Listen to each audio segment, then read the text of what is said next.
I don't understand what I just watched.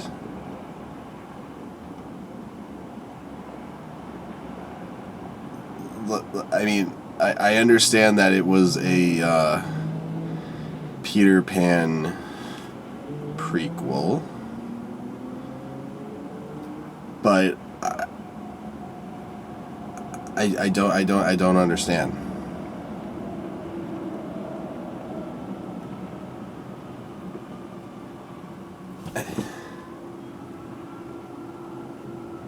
I don't understand. What?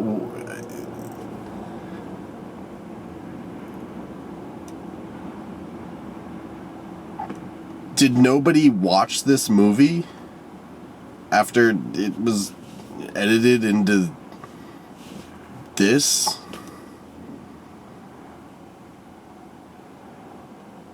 How can the guy that made Hannah such a incredible and odd take on the fairy tale genre in modern times with like a weird spy assassin twist, go on and make this?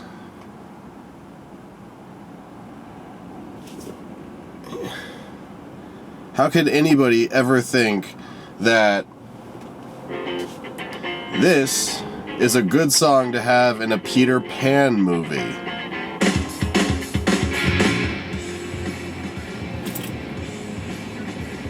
And not even like background music. Like, it's not even like it's just playing from someone's stereo or something in the background. There's hundreds of thousands of pirates singing "Smells Like Teen Spirit" in the 1940s. I mean, I guess you can make the Moulin Rouge argument and say who gives a shit, but when Moulin Rouge played "Smells Like Teen Spirit," it worked, because, you know, they were taking the part about the rich people singing "Here we are now, entertain us." So, because it made sense, because it was about people going to the sleazy bar to get their rocks off. Here, it's a bunch of borderline slaves singing "Here we are now, entertain us," as they're mining rocks for pixie dust.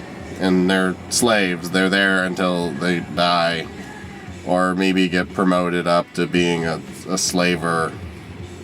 And they're singing "Here we are now, entertain us," as more slaves are brought in to be enslaved and to join their ranks. They want the... Who is supposed to be doing the entertaining there?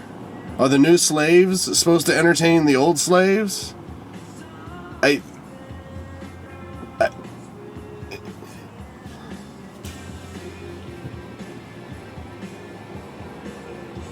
And then,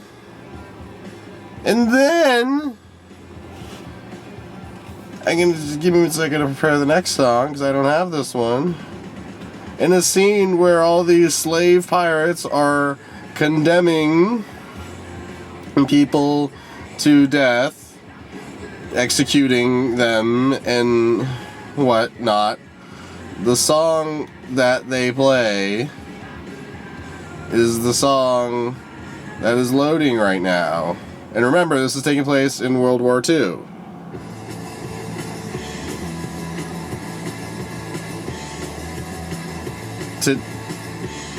People are being executed and they're singing Blitzkrieg Bop.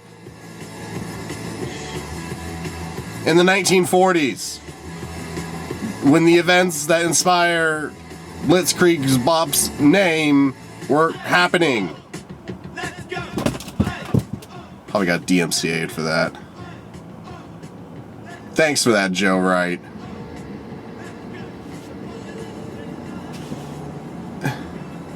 Man, I loved Hannah.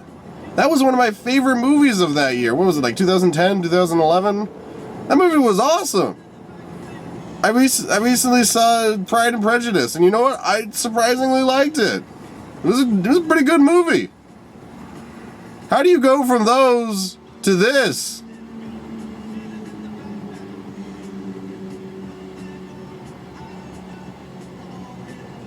I'm sorry for being so quiet, but I don't want this to be another Tomorrowland video. And it's damn close to being another Tomorrowland video. Because I still think that Tomorrowland is the worst movie of the year, but this is a damn close second. I mean, just holy shit. Like, the musical choices alone. And then...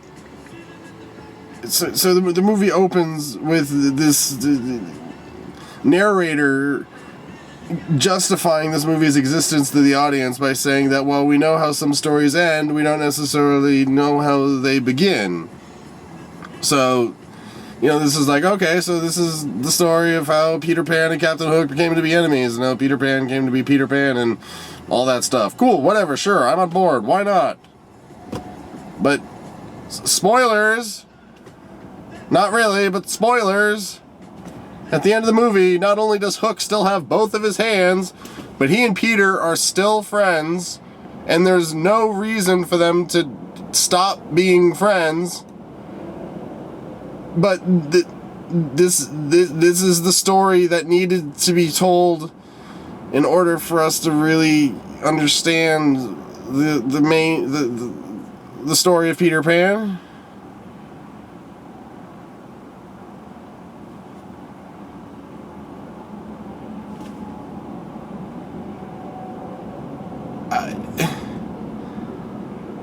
I mean, God, oh my God, this movie is fucking terrible. And that all of that is without talking about how this might just be the single most unoriginal movie I have ever seen in my life. And I don't just mean the fact that it's a prequel to a well-known story. This movie is so fucking derivative of other things. Like I said before, that the slave pirates are mining for pixie dust, and in this movie they call it Pixum. And every time they said Pixum, I wanted to fucking punch someone.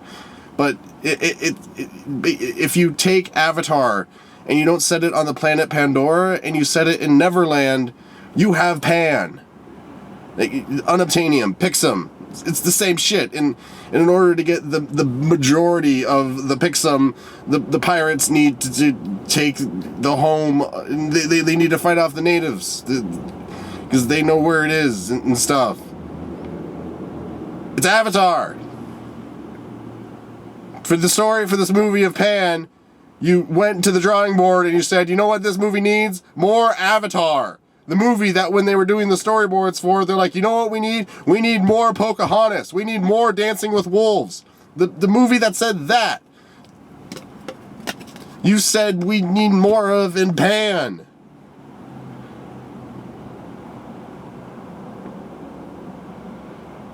Like, almost beat for beat. They're sitting around a campfire. And they're like chilling, and then these big monsters attack them, and they're running, and it's like a big action scene, and there's like 3D crap all over the place, and around a campfire, and then the princess of the natives that know where the stuff that the people want is comes in and saves them.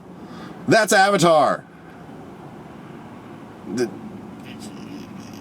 main character, Pan, jumps on the back of a giant bird and uses the giant bird to fight off the bad guys. That's Avatar. Flying galleon ships, flying spaceships, flying galleon ships fighting native things, giant spaceships fighting. It's Avatar. It's fucking Avatar.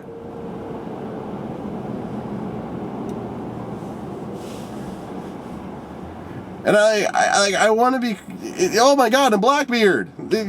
First of all, his beard is barely bigger than mine. Would you ever call someone Blackbeard whose beard looks like this?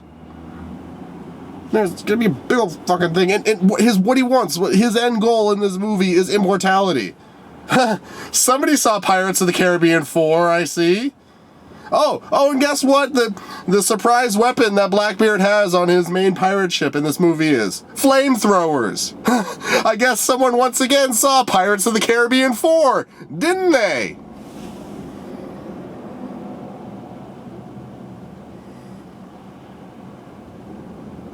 And then Mermaids, Pirates of the Caribbean 4.